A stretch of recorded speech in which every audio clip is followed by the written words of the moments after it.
कोरबा में अनेक धार्मिक कार्यक्रमों का आयोजन मंदिर समिति द्वारा किया जाता है। इन्हीं धार्मिक आयोजनों में से एक है भगवान जगन्नाथ स्वामी जी की रथ यात्रा। इस रथ यात्रा का आयोजन कोरबा के दादर खुर्द गांव में भी भव्य रूप से प्रतिवर्ष किया जाता है। स्वामी जगन्नाथ की यह यात्रा हिंदू पंचांग अनुसार प्रत्येक वर्ष आषाढ़ मास के शुक्ल पक्ष की द्वितीय तिथि को निकाली जाती है। हिंदू धर्म में चार धाम की यात्रा का विशेष महत्व है। चार धाम की यात्रा में से एक है स्वामी जगन्नाथ जी की रथ यात्रा। कोरबा में आयोजित रथ यात्रा ओडिशा के जगन्नाथ मंदिर के तर्ज पर निकाली जाती है। कहा जाता है ईश्वर का वास कण-कण में होता है और यही कारण है जो श्रद्धालु ओडिशा पुरी के रथ यात्रा में शामिल नहीं हो पाते, वो दादर में आयोजित स्वामी जगन्नाथ जी के इस यात्रा में श्रद्धालु शामिल होकर पुण्य का लाभ लेते हैं। पौराणिक कथाओं के आधार पर लोगों का मानना है कि श्री कृष्ण की बहन सुभद्रा एक बार अपने मायके लौटती है।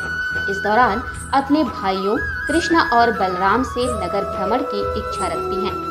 बहन के नगर भ्रमण की इच्छा पर भगवान कृष्ण बलराम और बहन सुभद्रा के साथ रथ में नगर भ्रमण को निकलते हैं।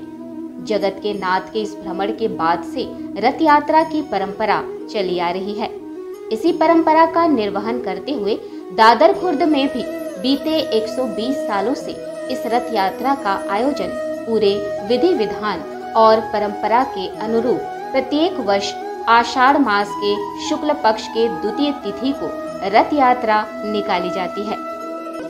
100 साल से ऊपर की बात है, कोई महंत आए हाथी में चढ़ गए, तो उधर पीछे से ही रास्ता था, वहाँ आके खड़े हुए तो देखे जगह को, तो फिर 2-4 बुजुर्ग लोगों को बुलाए। तो ऐसे बैठे बैठे चर्चा हुई तो उन्होंने कहा कि ये जगह ही जगन्नाथ स्वामी के लिए उपयुक्त लग रहा है, आप लोग यदि समर्थ होंगे जरूर जगन्नाथ मंदिर बनवाइए। उनके समझ में आई कि भाई कोई महंत आया है, हो सकता है ईश्वर का ही कोई प्रतिनिधि हो जो चाहता हो कि हमारे थ्रू कुछ हो सके जनता के लिए या आने वाले पीढ़ी के लिए, तो जरूर करें। तो वो लोग सक्षम थे, तो उनके आदेश को स्वीकार करके जगह बताए थे, वहीं पे छोटा मंदिर उन्होंने बनवाया। उस समय बहुत छोटा था, राजवाड़ा जब समय था, सड़कें नहीं थी, लोगों का आवागमन कम होता था, बाकी गांव संपन्न ही गांव था, खेती किसानी और पशुधन से संपन्न था हमारा। इसके पूर्व में 1-2 साल लकड़ी की मूर्तियों से पूजा की जाती थी और रथ यात्रा कोरबा राज्य में पहली बार दादर से ही निकला, मानो कोरबा स्टेट में एक ही रथ यात्रा। तो अब बुजुर्गों ने आपस में विचार किया कि अब ये मूर्ति अब पुरानी हो जाएगी, लकड़ी की है तो ज़्यादा चलेगी नहीं, तो दूसरा लाए करके। तो आपस में विचार किया, तो बड़े मेरे दादाजी जो श्री राम भरोस थवाई थे, वो बैलगाड़ी से तो चापा गए, चापा से रेलगाड़ी से फिर वहाँ गए और वहाँ से मूर्तियाँ खरीद के लाए। मूर्ति खरीद के चापा में उसको रख दिया, उसके बाद बैलगाड़ी से फिर उनको लाया गया। तो मूर्तियों को सीधा दादर ही लाया गया, कोरबा नहीं लाया। मंदिर उस समय से ही जागृत रहा है। जागृत होने का मतलब कि गांव में अकाल नहीं पड़ता, पानी की तकलीफ नहीं होती थी, किसी किस्म का महामारी नहीं आता था।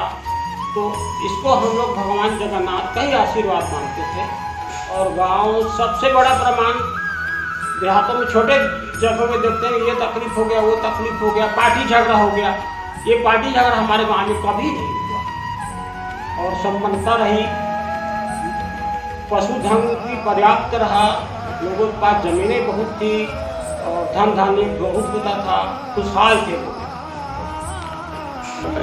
उसका पुरातन कालीन ही कहानी है। इसका रथ को जो खींचता है या धक्का देता है, उसकी सारी मनोकामना पूरी होती है और जहाँ तक वो किसी बड़ी महामारी के चक्कर में नहीं आता, ये प्रमाण है। और मेले के बारे में आपको बताऊँ, अभी भी उस समय तो छोटी जगह थी तो 10-20 दुकान लगाते थे, आज कम से कम 200-250 दुकानें लग रही हैं।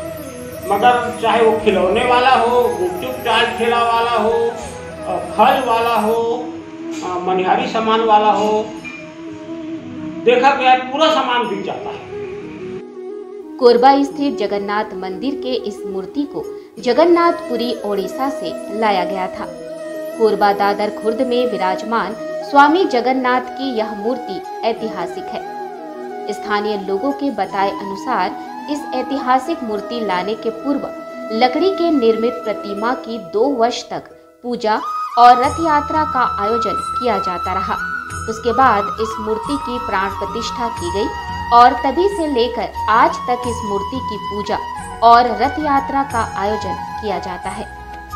कोरबा निवासी हीरालाल थवाई के बताए अनुसार मंदिर की स्थापना उनके पूर्वजों के द्वारा की गई थी, जहां आज भी भगवान विराजमान हैं।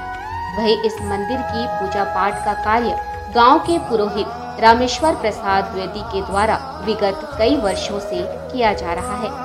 मान्यताओं के अनुसार रथ यात्रा के बाद भगवान जगन्नाथ जी, सुभद्रा और बलभद्र विश्राम पश्चात दशमी तिथि को वापस अपने घर आते हैं। इस दौरान मंदिर का कपाट बंद कर दिया जाता है। श्रद्धालु जगन्नाथ जी का दर्शन ब्रह्मगिरी के रूप में करते हैं। पौराणिक मान्यताओं के अनुसार भगवान जगन्नाथ स्वामी जी की रथ यात्रा का पुण्य 100 यज्ञों के बराबर होता है, जिसकी प्राप्ति दर्शन मात्र से और रथ खींचने से श्रद्धालुओं को मिलती है। यह भी कहा जाता है कि रथ यात्रा के लिए तैयारी अक्षय तृतीया के दिन से भी की जाती है। इस रथ यात्रा के निर्माण में हर कारीगर की अपनी एक जिम्मेदारी होती है। श्री कृष्ण, बलराम और सुभद्रा के रथों का निर्माण भी इसमें शामिल रहता है। भगवान जगन्नाथ भगवान विष्णु के अवतार हैं, जिन्हें जगत के स्वामी व जगत के नाथ भी कहा जाता है। भगवान विष्णु के अवतार श्री कृष्ण को समर्पित है। दादर खुर्द के इस मंदिर में ओडिशा पुरी के तर्ज पर परंपरागत बीते 120 वर्षों से लगातार यह यात्रा इसी तरह निकाली जाती है।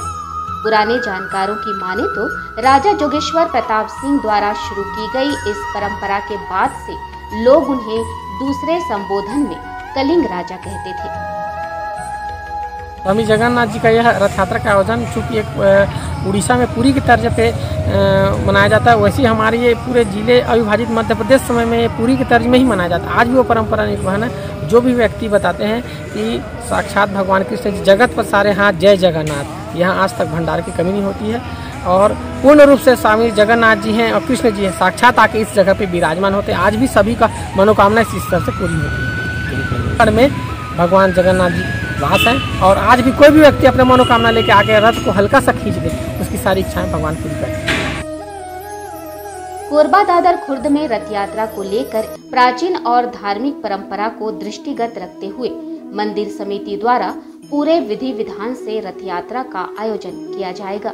हालांकि कोरोना संक्रमण का कहर वर्तमान में कोरबा में थमसा गया है, लेकिन प्रशासन द्वारा एहतियात अभी भी बरती जा रही है। BNA 24 न्यूज के लिए विशेष संवाददाता गणेश साहू की रिपोर्ट।